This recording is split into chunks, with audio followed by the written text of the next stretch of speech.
جو ماں بیٹے کی آنکھ کا ایک آنسو نہیں دیکھ سکتی، سوچئے وہ کتنا جلدی بیٹے کو معاف کر دے گی۔ ماں کو منانے کے لیے چل کے آنا پڑتا ہے، معافی مانگنی پڑتی ہے، پاؤں پکڑنے پڑتے ہیں، آنکھوں سے آنسو بہانے پڑتے ہیں۔ مگر ایک ذات اور بھی ہے، اگر ایک بندہ ساری زندگی گناہ کرتا رہے مگر اپنے گناہوں پر کہیں بیٹھے بیٹھے دل میں نادم اور شرمندہ ہو جائے، حدیث پاک میں آتا ہے الندم توبۃ، دل میں نادم اور پریشان ہو گیا، دل میں پشیمان ہو گیا، زبان سے فکرہ نہیں بولا، زبان سے معافی نہیں مانگی، چل کے مسجد کی طرف نہیں آیا، وہ پروردگار کتنا کریم ہے، فقط دل کی ندامت پر اس بندے کے گناہوں کو معاف فرما دیتا ہے۔ تو معلوم ہوا کہ جتنا اس دنیا میں اللہ تعالیٰ کو منانا آسان ہے، کسی کو منانا اتنا آسان ہے، اس لیے کہ جو محبت اللہ تعالیٰ کو بندے کے ساتھ ہے وہ محبت کسی کو بندے کے ساتھ ہے۔ اس دنیا میں ہر کوئی نیکوں سے پیار کرتا ہے، ہر کوئی اچھوں سے پیار کرتا ہے، بروں سے پیار کرنے والی ایک ماں ہے۔ اولاد بگڑ جائے وہ کہے گی یہ نصیب بچوں کے، میں تو ماں ہوں، میں کیا کروں۔ بروں سے محبت کرنے والی اس دنیا میں اگر کوئی ہستی دیکھنی ہے تو وہ ماں کی ہستی ہوتی ہے۔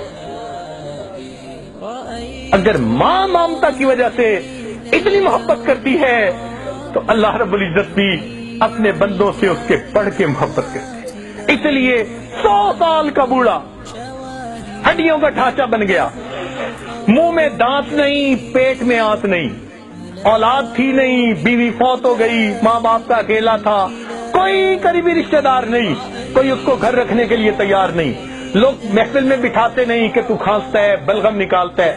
اب اس کی حالت یہ ہے کہ وہ لاٹھی پکڑ کے چلتا ہے، جب اس کو روٹی پکا کے دینے کو کوئی تیار نہیں، لوگوں کی بے وفائی سے اس کا دل تنگ ہوا، اداس ہوا، اور اس نے سوچا اوہو میں نے ساری زندگی مخلوق کی محبتوں میں گزار دی، کاش کہ میں اپنے رب سے دل لگاتا۔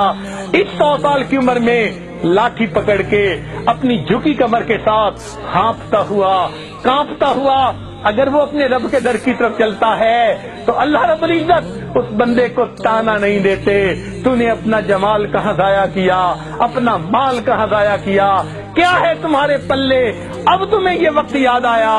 میرا پروردگار اپنے بندے کو کبھی یہ الفاظ نہیں فرماتا، بلکہ وہ اگر بوڑھا بھی چل کے آ رہا ہوتا ہے، اللہ تعالیٰ کی جو ہے حدیث قدسی اس کا جواب ہے کہ میرا بندہ میری طرف سے ایک بالش چلتا ہے، میری رحمت 2 بالش جاتی ہے۔ اگر وہ چل کے آتا ہے وَإِنْ أَتَانِي يَمْشِي أَتَيْتُهُ هَرْوَلًا، میرا بندہ چل کے آتا ہے، میں بندے کی، میری رحمت بندے کی طرف دوڑ کے جاتی ہے۔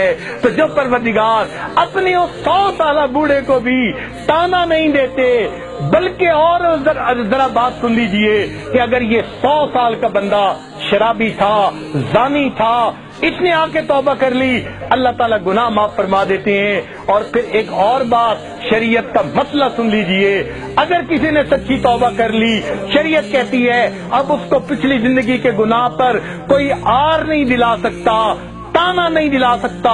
حدیث پاک میں ہے اگر کوئی بندہ گزری ہوئی زندگی کے گناہ کا کسی کو توبہ کے بعد تانا دے گا، اللہ تعالیٰ اس بندے کو موت نہیں دیں گے جب تک اسی گناہ کی ذلت میں گرفتار نہیں فرما دیں گے۔ میرے بندے نے توبہ کر لی، تم کون ہوتے ہو تانا دینے والے؟ سبحان اللہ، وہ کتنا بڑا پروردگار ہے۔ اس لیے ہم اپنے دلوں کی گہرائیوں سے آج سبق کو یاد کر لے، اپنے ایمان کو مضبوط سے اضبط کر لے۔ ہمارا اس دنیا میں پالنے والا اللہ رب العزت ہے، اپنی امیدیں اللہ سے لگائیے، اپنی ضرورتیں اللہ تعالیٰ کے سامنے پیش کیجئے، اپنی پریشانیاں اللہ تعالیٰ کے حضور پیش کیجئے۔